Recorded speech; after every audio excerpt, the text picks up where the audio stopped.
My name is Krystle Allen, and I am 31 years old.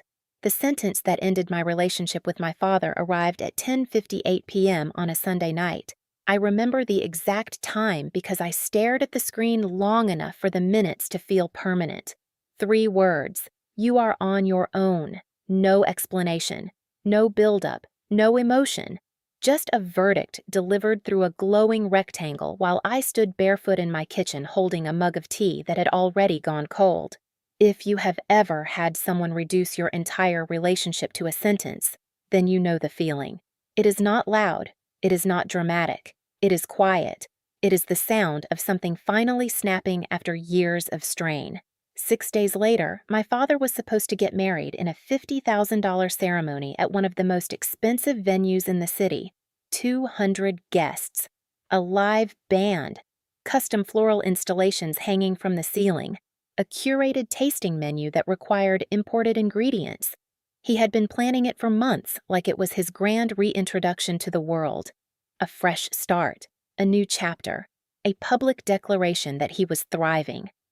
What he did not realize when he sent that message was that parts of that chapter were written in my name. I did not cry when I read his text. I did not call him back demanding an apology. I did not send a long emotional paragraph explaining how hurt I felt. I just stood there and let the meaning settle. Because the truth is, that message did not shock me. It confirmed something I had been feeling for years. Our relationship had become transactional. I was useful. I was reliable. I was the quiet solution when something needed fixing. But I was not a priority. I was a resource. When my parents divorced years ago, I stayed close to my father. I told myself it was loyalty. Maybe it was, or maybe it was habit. He had always been charismatic, charming in public, generous with words. He had a way of making you feel special when he needed something. He would call me his rock, his responsible girl, the only one he could count on. I wore those compliments like medals. I did not realize they were chains.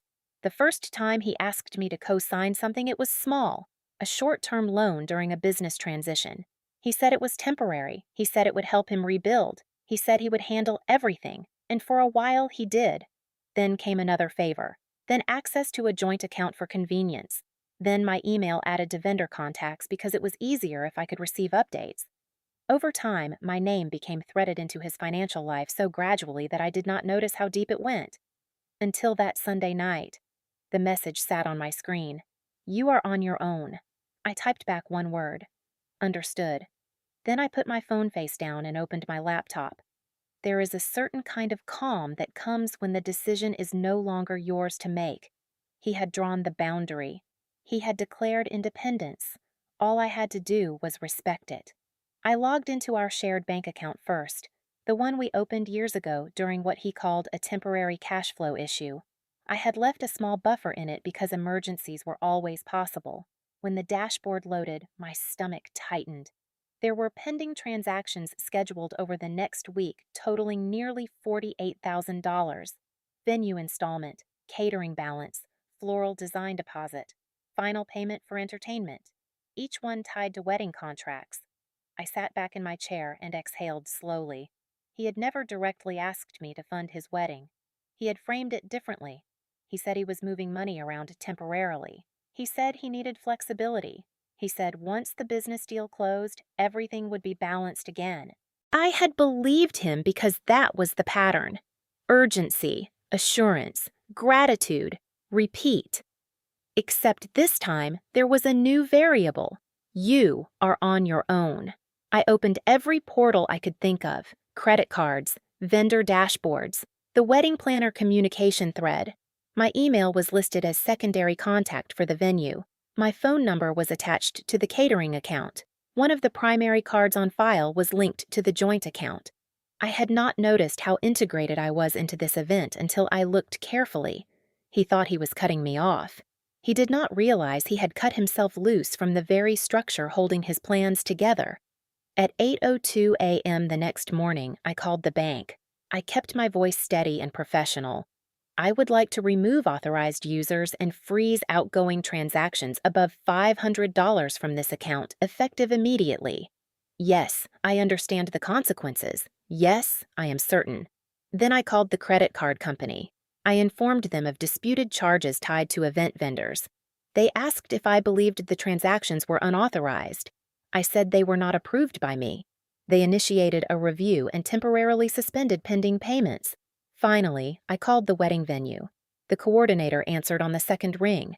She sounded cheerful, unaware that the ground beneath her event schedule was about to shift. I explained that any payments processed through accounts associated with my name were currently under dispute and that no further authorization would be granted. There was a pause. Then her tone changed. "Ma'am, the wedding is in 6 days." "I know. If final payment does not clear 72 hours before the event, we cannot proceed." "I understand." When I hung up, my hands were not shaking. I was not angry. I was not vengeful. I was clear. By noon, my phone was lighting up. My father's name again and again. I let it ring. Then came the texts. "Call me immediately. What did you do? This is ridiculous. You are overreacting. Fix this." Each message confirmed the truth. He was not concerned about our relationship. He was concerned about logistics. Around 3 in the afternoon, his fiancée called. Her voice was controlled but strained. "Krystle, there seems to be some confusion with the payments. The venue says funds are frozen." I took a breath. "There is no confusion. I have disputed transactions that I did not approve." She hesitated. "Your father said you were helping with the wedding." "I was helping with transparency, not financing." Silence stretched between us. "Did he tell you he told his daughter she was on her own last night?" I asked gently. "No. He did not mention that. I believed her." I could hear the surprise in her voice. But surprise does not undo structure. Over the next 2 days, relatives emerged from silence like a coordinated chorus. An aunt left a voicemail about forgiveness and family unity. A cousin texted that weddings are emotional and I should not ruin something beautiful out of pride. Not one person asked what had happened between us. Not one person asked why a daughter would take such a step.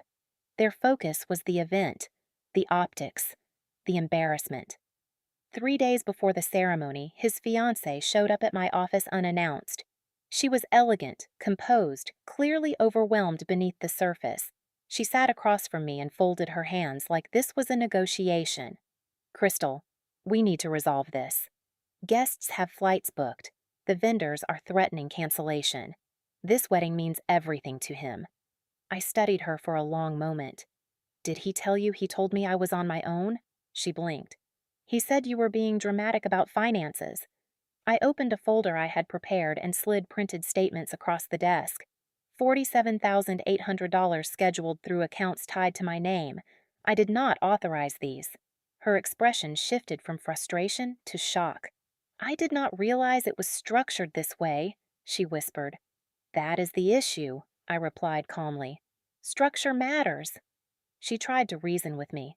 She said stress makes people say things they do not mean. She said we could all move forward. She said this was supposed to be a new beginning. I listened carefully. Then I said something I had never allowed myself to say before. "I am not responsible for protecting him from the consequences of his own choices. If the wedding collapses, it will not be because I destroyed it. It will be because it depended on access that was never secure." She left quietly. Saturday arrived bright and warm. At 2:45 p.m., while guests were likely finding their seats at a locked venue, I was sitting in a quiet bookstore cafe across town. My phone was off. Not on silent, off. I ordered tea. I opened a novel.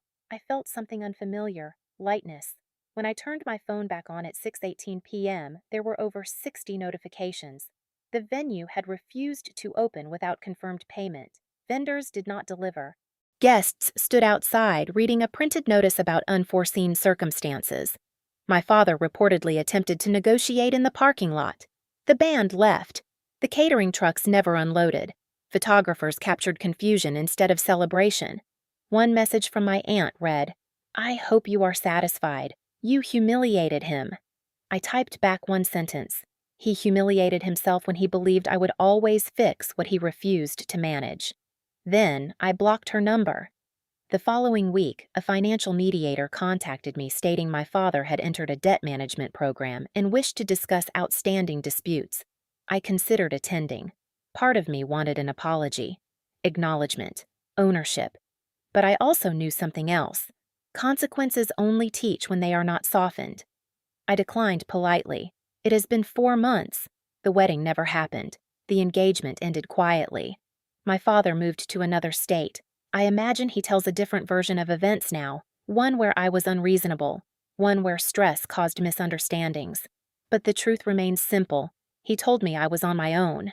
So I made sure he was too. And here is what I learned. Boundaries are not revenge. They are reality. Silence is not cruelty. It is protection. If someone builds their plans on access to you without securing your consent, they are not building on love. They are building on assumption. I did not cancel a wedding out of spite. I canceled access. The rest followed. If you have ever been the responsible one, the fixer, the quiet safety net, understand this. You are allowed to step back. You are allowed to detach your name. You are allowed to stop absorbing consequences that were never yours. Sometimes the most powerful thing you can say is nothing at all. Thank you for listening. If this story resonated with you, share your thoughts in the comments. And if you want more real stories about betrayal, boundaries, and rebuilding strength, subscribe. There are more conversations we need to have,